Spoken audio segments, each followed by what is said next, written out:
Olá! Chegamos ao 10º vídeo da nossa série sobre as alterações na 10ª versão dos manuais do Ciscoserv. Para quem não viu os outros vídeos ainda, na nossa playlist nós temos as principais alterações destacadas e a que faltava fazermos era sobre fretes e seguros, que é o que nós vamos tratar nesse vídeo. Como a gente já falou nos outros vídeos, uma das alterações foi a inclusão do 3º capítulo nos manuais de venda e aquisição do Ciscoserv. Então, na página 106 de venda e 97 de aquisição, você vai encontrar, na verdade, nas últimas páginas, bem no final dos dois manuais, você vai encontrar a explicação, cenários, desenhos sobre o que se deve registrar de frete e o que se deve registrar de seguros.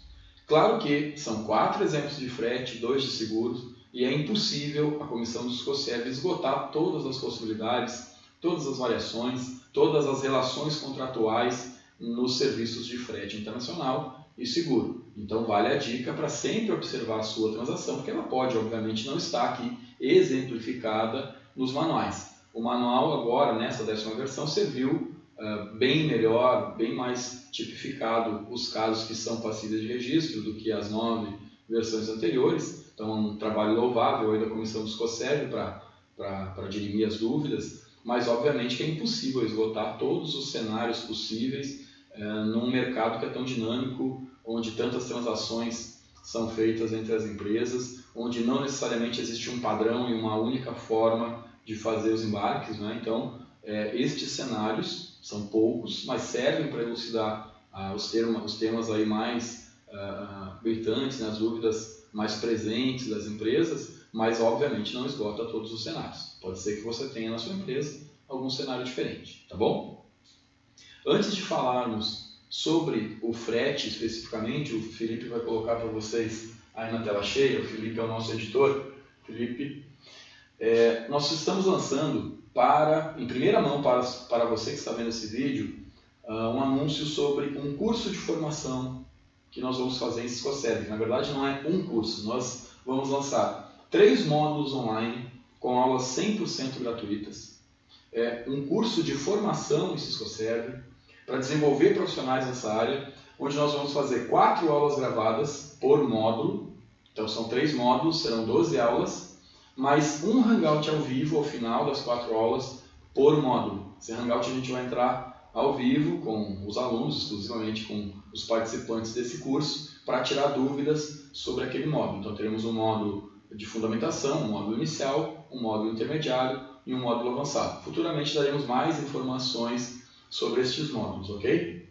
Ao final de cada módulo nós vamos aplicar uma prova e quem tiver 80% pelo menos de aproveitamento vai poder escolher o certificado de uma das nossas entidades parceiras. Essa entidade, dependendo da sua região ou do seu segmento, pode ser um sindicato, uma entidade de classe, uma universidade, uma federação de indústrias, uma associação comercial, uma câmara de comércio, depende aí dos parceiros que nós vamos homologar por região para colocar à sua disposição para escolher por onde você quer que saia o seu certificado de participação e de conclusão desses 3 módulos, ok?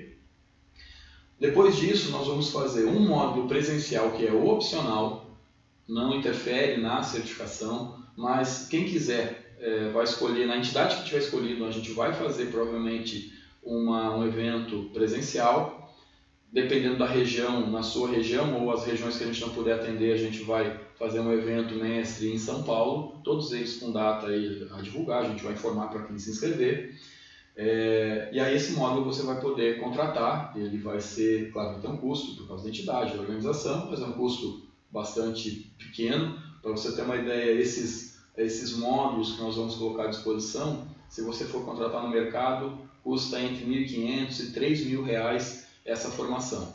Como a gente vai fazer pela web, a gente vai poder colocar vários exemplos, vamos fazer vídeos específicos por segmento, por área de empresa, por departamento dentro da empresa. Então você vai poder ver os conteúdos que tiverem mais a ver com a sua empresa ou com o seu departamento, coisa que na sala de aula nem sempre é possível, porque é muito comum que numa sala de aula tenha gente de várias áreas, de vários segmentos de empresa distintos. Então você vai conseguir, ao longo dos módulos, a gente vai fazer algumas aulas extras, que depois a gente vai divulgar também para os inscritos, E aí nessas aulas extras você vai poder pegar uma vertical e estudar exatamente o que interessa para você, ok? Então, obviamente, se faltar algum conteúdo, você vai poder pedir e a gente eventualmente lança uma nova aula extra aí conforme pedidos dos alunos, ok? Então, esses 3 módulos online serão 100% gratuitos, todas as 4 aulas de cada módulo, mais o Hangout ao vivo. O certificado também vai ser gratuito pela entidade parceira, ok? Depois, o módulo presencial, se você quiser participar, vai ser divulgado, vai ter um investimento, mas é um investimento pequeno. Essas aulas serão acessadas em ambiente restrito, com usuário e senha.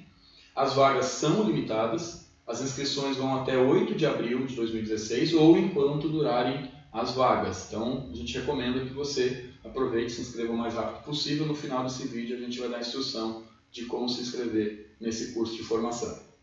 Depois de concluir todas as aulas, você vai ter opção, você vai ser convidado, se quiser também, não é obrigatório, obviamente, a fazer uma certificação emitida pela WTM do Brasil, onde a gente vai fazer uma nova prova com um grau de dificuldade um pouco maior e onde precisa de um aproveitamento de 90%. Serão 3 módulos, inicial, intermediário e avançado, e se você tiver esse aproveitamento, obviamente vai ser certificado pela WTM. E caso você concorde, nós vamos cadastrar você no banco de profissionais formados aí da WTM do Brasil para disponibilizar para alguns milhares de clientes, algumas centenas de parceiros nossos que precisam de mão de obra e que vão precisar muito mais ainda, porque esse ano o Ciscoserv deve tomar mais corpo junto às instituições do próprio governo, também como as empresas privadas aí que estão buscando se regularizar os seus registros, ok? Então fica o convite no final desse vídeo, veja as instruções de como se inscrever.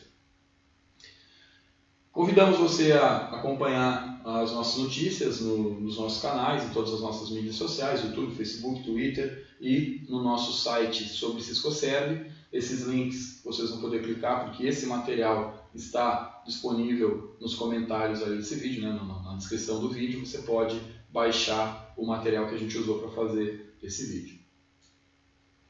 Essa alteração, então, vamos à alteração, né?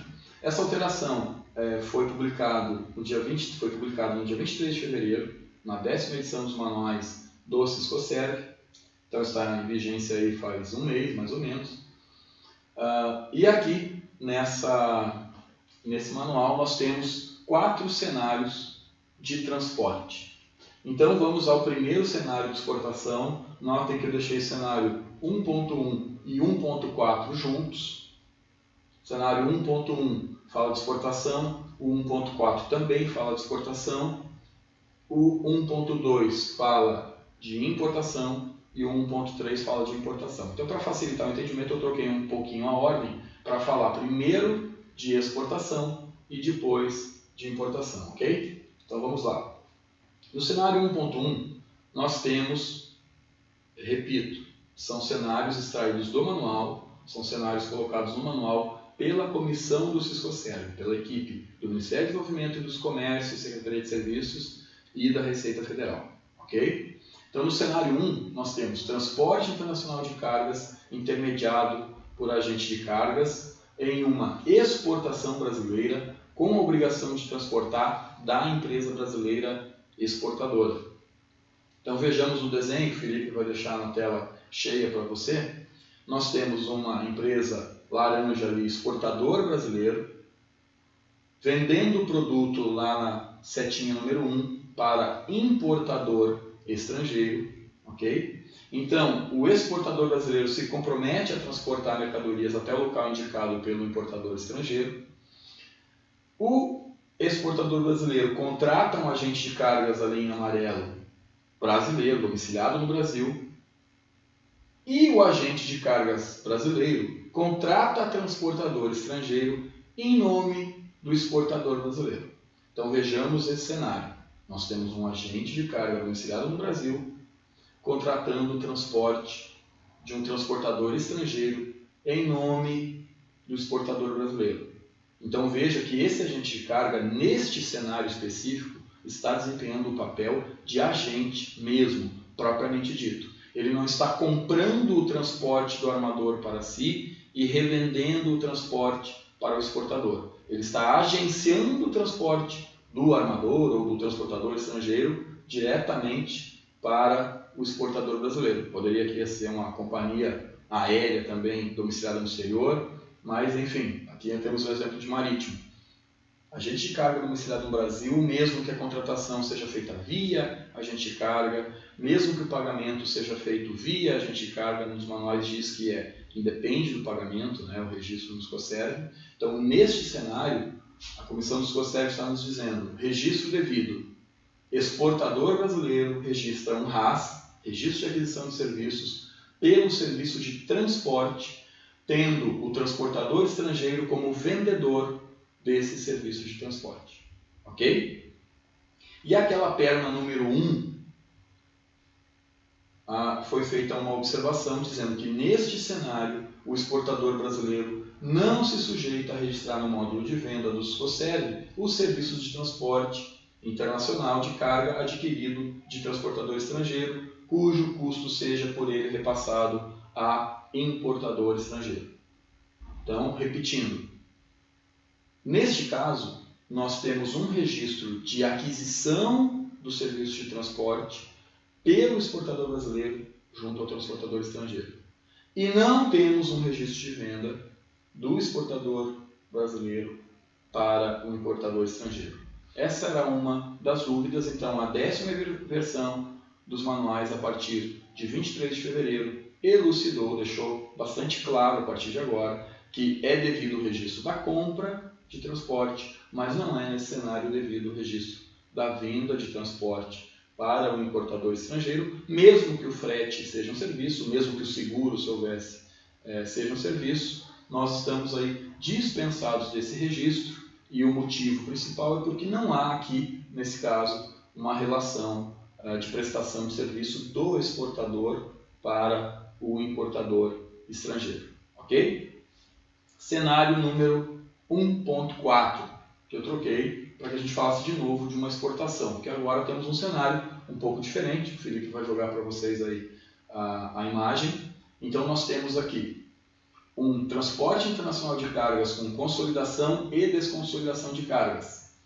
Exportação brasileira, de novo, com obrigação de transportar do brasileiro de novo, do exportador brasileiro novamente. Só que num cenário um pouco diferente. O exportador brasileiro se compromete a transportar a mercadoria até o local indicado pelo importador estrangeiro. Até aí, ok, de novo a seta número 1, apontando o exportador brasileiro para o importador estrangeiro.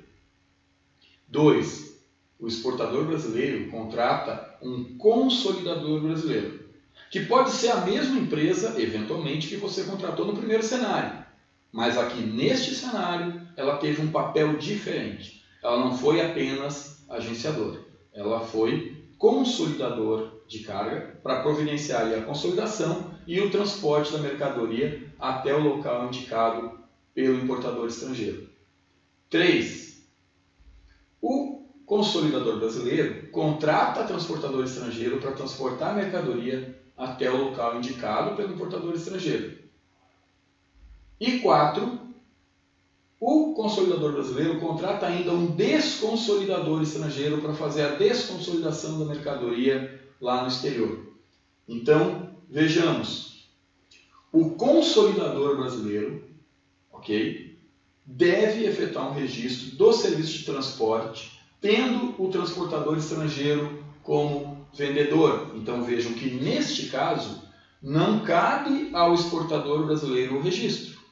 Neste caso específico, cabe registro de compra de frete ao consolidador brasileiro, que comercialmente no mercado convenciona se chamar de agente de carga. Mas temos que ter cuidado porque em um caso o agente de carga pode trabalhar como mero agente e entregar para você um documento, um conhecimento de transporte de terceiro, ou pode, num caso como este, tomar para si o serviço de transporte junto ao transportador estrangeiro, ao armador, por exemplo, e ele, por sua vez, está prestando o serviço de transporte. Ok?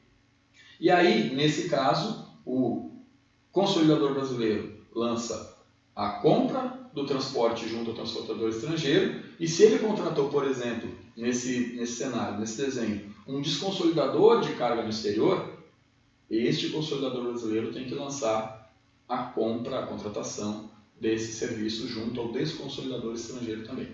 ok?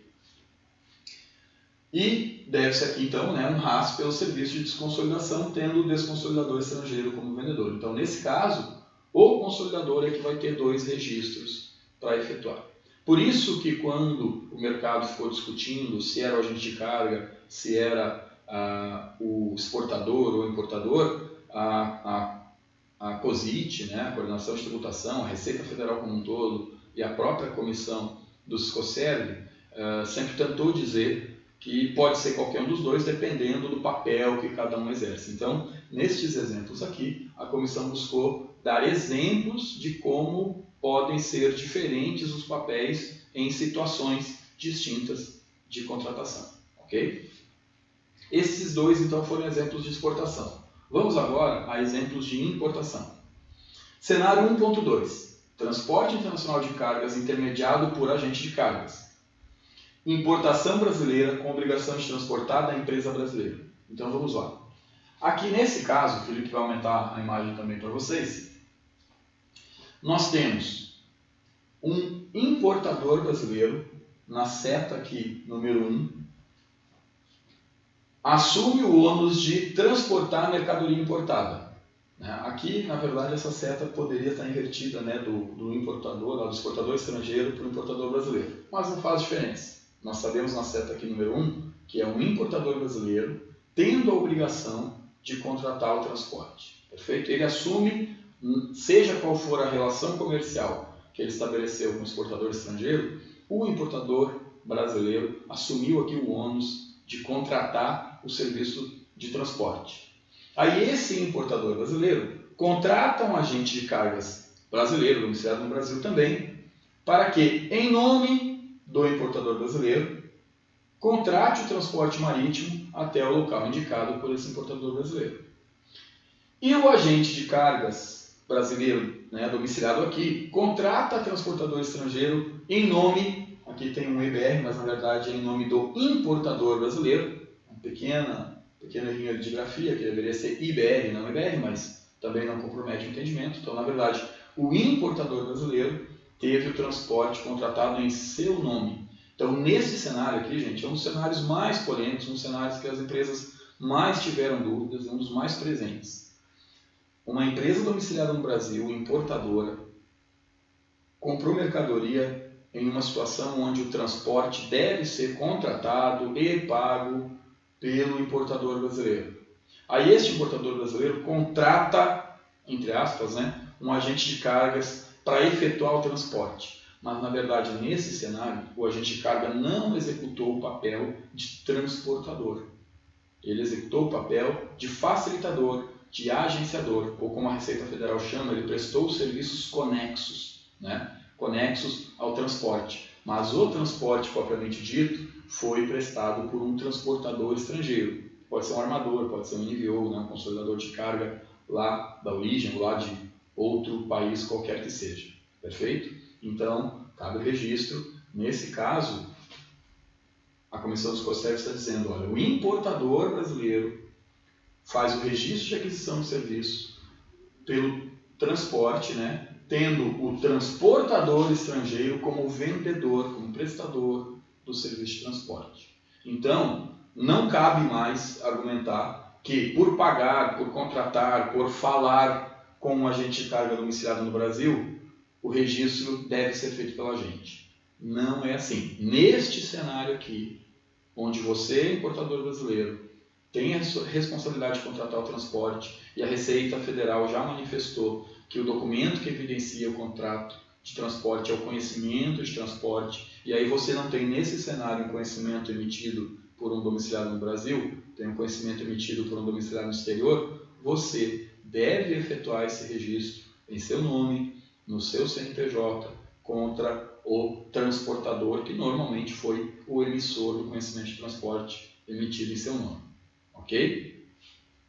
Se alguém tiver dúvida, convido para fazer o nosso curso, que isso estará em um dos nossos módulos tratados, até com mais cenários. A gente vai preparar mais cenários para elucidar questões um pouco diferentes até das apresentadas aqui. Aqui nós vamos nos limitar ao que está previsto no manual para não criar confusão, para ser simples, para apenas divulgar nesse vídeo o que a Comissão do Siscoserv publicou na 10ª versão dos manuais. Ok? Observação. Caso o agente de cargas brasileiro intermedie em nome do importador brasileiro a contratação do agente de cargas estrangeiro, deve ser feito um RAS pelo importador brasileiro, tendo o agente de carga estrangeiro como vendedor desse serviço. Então, se não for direto o transportador, pode ser um agente de cargas estrangeiro, e aí, nesse caso, pode haver lá uma consolidação, pode haver um agente lá fora, né? Então, se houver um agente de carga estrangeiro, o importador deve fazer um RAS, tendo o agente de carga estrangeiro como vendedor deste serviço. Ok?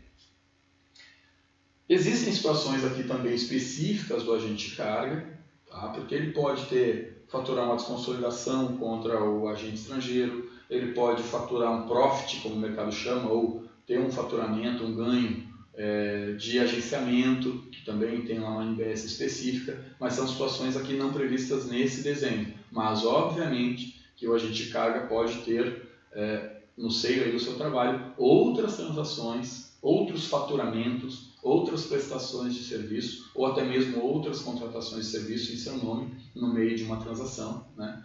E essas podem ser passíveis de registro se ele está pagando e faturando, ou prestando, tomando serviço junto a domiciliados no exterior. Ok? É por isso que nós vamos perceber aqui que, por mais que quando a gente veja esses desenhos, a gente busque casar isso com os incoterms, a Comissão do Siscoserv e a Receita Federal tomaram todo o cuidado de não acrescentar o incoterm no manual. Vocês podem pesquisar a palavra incoterm no manual, vocês não vão encontrar, porque o incoterm pode sim servir acessoriamente, após a gente identificar as relações contratuais, pode acessoriamente servir para determinar quem faz o registro, contra quem se faz o registro, mas o incoterm não é o bastante, não é suficiente por si só para determinar todos os registros ao longo da cadeia logística. Por quê? Numa transação de exportação e de importação, que sempre existem dois lados, às vezes esse lado está no Brasil, às vezes está lá fora, no meio de uma transação como essas, tem serviços do prático, docas, rebocadores, amarradores, terminais portuários, a maioria deles prestados contra armadores estrangeiros, pagos pela agência marítima que representa esse armador, mas normalmente faturados contra o armador. Parte desses serviços o armador fatura contra alguém, esse alguém pode ser o agente de carga, pode ser o cliente final do agente de carga. A agência marítima que agenciou o armador tem registros a fazer pelo que ela fatura contra o armador estrangeiro. O agente de carga pode ter serviços de compra, pode ter serviços de venda para registrar. O importador pode ter o registro de frete, pode não ter o registro de frete e pode ter registros de outros serviços, né, que não o frete, eventualmente, se o frete não foi ele que contratou, mas teve despesa prestado por um armador estrangeiro ou por um transportador estrangeiro qualquer, consolidador, e prestadas e faturadas contra o importador, que não sejam frete, sejam outras taxas, né, elas podem ser passíveis de registro. Por isso que dizer que o incoterm X ou Y determina os registros é equivocado. É não passar da página 2 ou 3 do manual, é não estudar a fundo as relações contratuais que podem existir ao longo de toda uma cadeia logística bastante complexa. O que nós temos que olhar, em resumo, são os documentos que nós temos em cada processo e saber, naqueles documentos, quem está nos prestando serviço, quem está nos faturando serviço, qual é o serviço, se o serviço é de um brasileiro, não domiciliado no Brasil, se o serviço é de um estrangeiro, se esse estrangeiro está faturando diretamente contra a nossa empresa, se esse estrangeiro está faturando contra um intermediário, se esse intermediário vai fazer o registro, se o registro cabe para a nossa empresa. Então, é sempre necessário observar os documentos do seu processo. Okay? Aqui são exemplos, mas esses exemplos por si só não esgotam uma operação inteira, mostram exemplos de quando a relação é entre uma ponta e outra ponta, está tentando identificar alguns cenários mais comuns de quem é a obrigação de registro. Então, voltando, neste caso, um importador brasileiro comprou em digamos assim, uma negociação comercial que lhe obriga a tomar o frete. No caso, seria um incoterm ex-works, FOB, né? Onde o exportador estrangeiro não contratará o transporte, cabe ao importador brasileiro, então, a contratação e, obviamente, o pagamento desse transporte. E aqui, nesse caso, ele teve a presença de um agente de carga brasileiro que não executou outro papel senão o de facilitar, o de intermediar um negócio entre o armador estrangeiro ou o transportador estrangeiro e o importador brasileiro. Ok? Temos um próximo cenário, 1.3, onde nós temos um transporte internacional de cargas com consolidação e desconsolidação de cargas.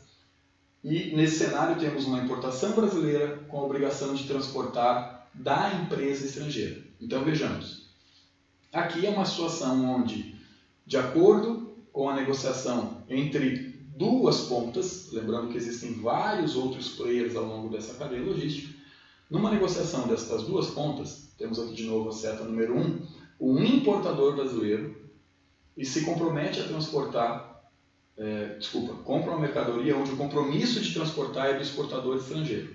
Então, o exportador estrangeiro se compromete a transportar a mercadoria até o local indicado pelo importador brasileiro. Perfeito?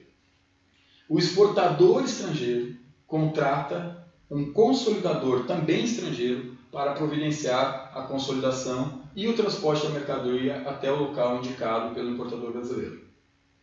O consolidador estrangeiro, por sua vez, contrata em seu nome um transportador estrangeiro para transportar a mercadoria. Então, neste caso, é um consolidador estrangeiro e é um transportador estrangeiro. Nada tem a ver aqui com o Brasil, certo? E o consolidador estrangeiro contrata um desconsolidador brasileiro para fazer a desconsolidação da mercadoria. Perfeito? Nesse cenário, então, nós temos uma obrigação de registro do desconsolidador brasileiro. O desconsolidador brasileiro também tem normalmente o nome de agente de carga. Então vejamos, vamos resumir. Nessa transação, normalmente é uma importação feita pelo brasileiro em um incoterm do grupo C ou D, custo frete, CIF, DAP, DAT, EDP, certo? Onde a obrigação de contratar o transporte é do exportador estrangeiro. Ele, por sua vez, contrata um agente lá fora, um agente, mas esse agente pode ser um consolidador, pode ser um mero agente, pode ser um transportador, mas ele contratou, nesse exemplo aqui, um consolidador estrangeiro. E esse consolidador estrangeiro, por sua vez, contratou um agente de cargas desconsolidador aqui no Brasil.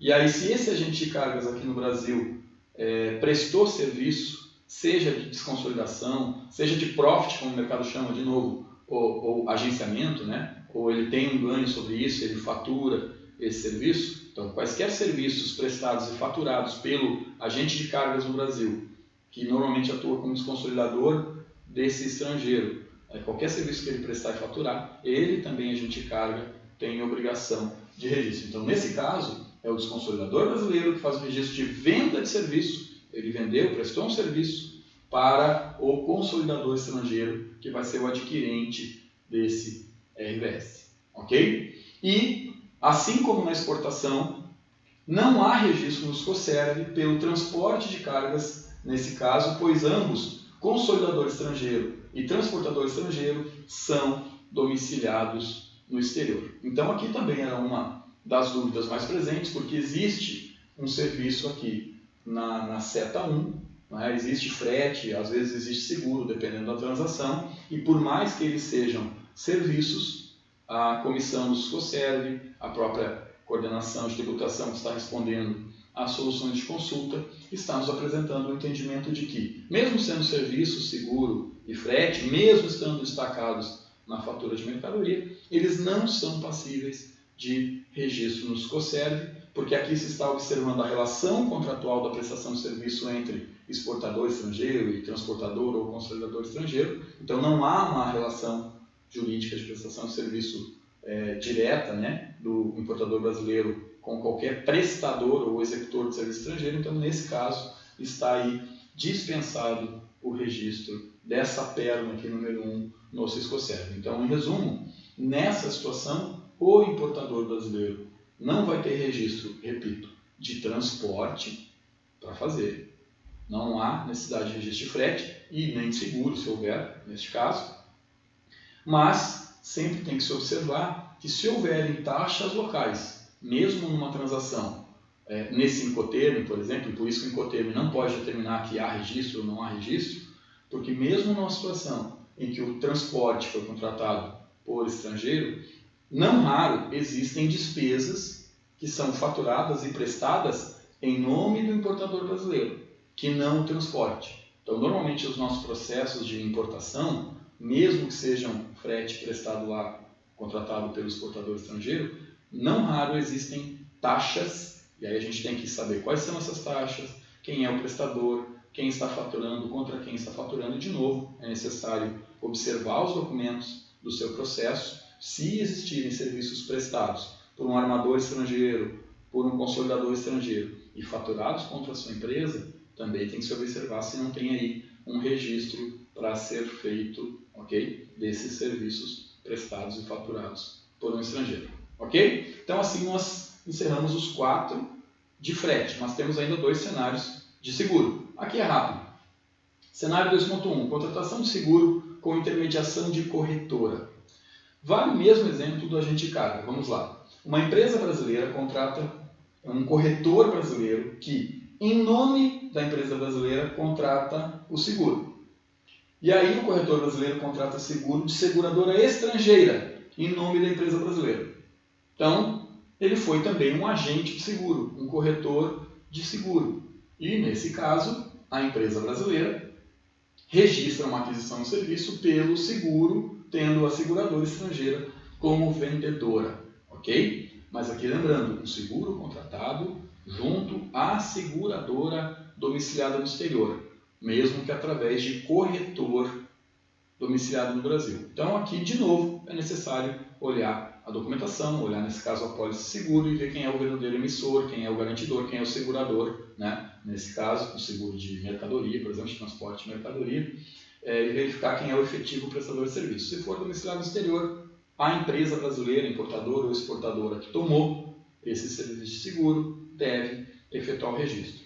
E num cenário 2.2, uma contratação de seguro de estipulante domiciliado ou residente no Brasil. Então vamos lá. Uma empresa brasileira contrata seguro de um estipulante domiciliado no Brasil.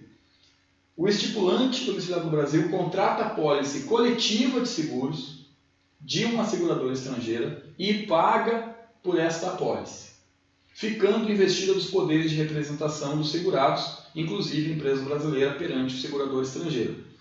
Neste caso, o registro do seguro cabe ao estipulante brasileiro, ou seja, ao intermediário, que nesse caso não foi intermediário apenas, não foi apenas corretor ou agente que vendeu os seguros de terceiros. Nesse caso, o estipulante, ele é tomador do serviço junto à seguradora estrangeira. E nesse caso, o estipulante é que faz o registro, tendo a seguradora estrangeira como vendedora do serviço. Perfeito?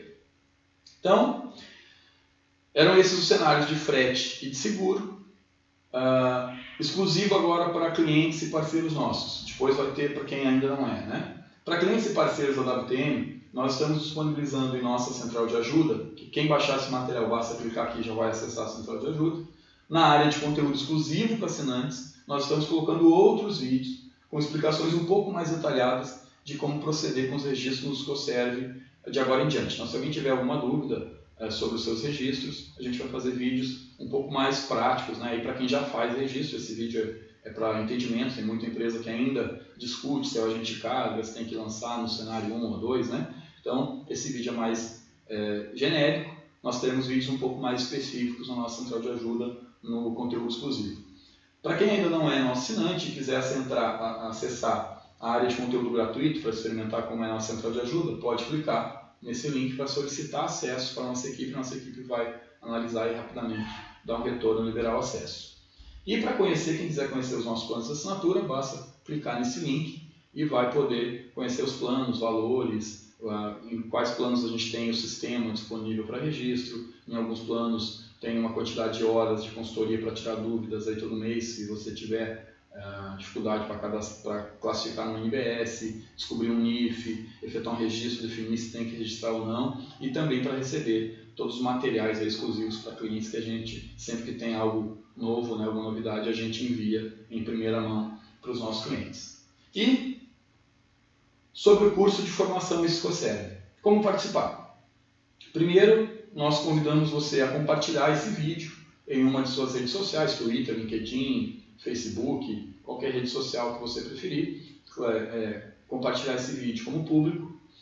E aí, aqui embaixo desse vídeo no YouTube, tem um link para inscrição no treinamento, quem tiver interesse no curso de formação em Ciscoserve, tem um link aqui embaixo para se inscrever, então basta se inscrever na página com a comprovação do compartilhamento desse vídeo. E se alguém tiver alguma dúvida, pode ligar no nosso telefone, acessar o nosso site ou enviar um e-mail para a nossa equipe. Então, venham participar conosco desse curso, a gente está preparando um material muito bacana, vai valer a pena. É importante acompanhar o que está acontecendo no cenário de serviços nacional e internacional. Já existem outros países copiando a iniciativa do Brasil de criar um sistema de comércio exterior de serviços, de criar uma classificação de serviços. São iniciativas que nós vamos ver cada vez mais em outros países também. E os serviços do Brasil tomam uma participação cada vez mais importante no PIB, na balança de pagamentos nossa, porque hoje é muito fácil uma empresa contratar serviço estrangeiro, seja pela internet, um cartão de crédito internacional, é muito fácil, o mundo tem cada vez menos fronteiras, nós temos cada vez mais concorrentes no exterior disputando vagas de emprego com brasileiros, então o mundo vem se modernizando, as fronteiras vêm diminuindo e é importante a gente acompanhar o que está acontecendo. Nós estamos montando um curso muito bacana, não vai se limitar exclusivamente a Ciscoserve, nós vamos falar de assuntos um pouco mais amplos também, sobre o cenário de serviços internacionais, por que é importante a gente acompanhar o que acontece, principalmente para quem trabalha em empresas inseridas no comércio internacional de mercadorias ou de serviços, ok? E, por favor, divulgue esse vídeo, agradecemos aí se você der um like, compartilhar, quem quiser nos acompanhar no nosso canal, por favor, volte sempre, obrigado e foi um prazer recebê-los aqui. Até a próxima.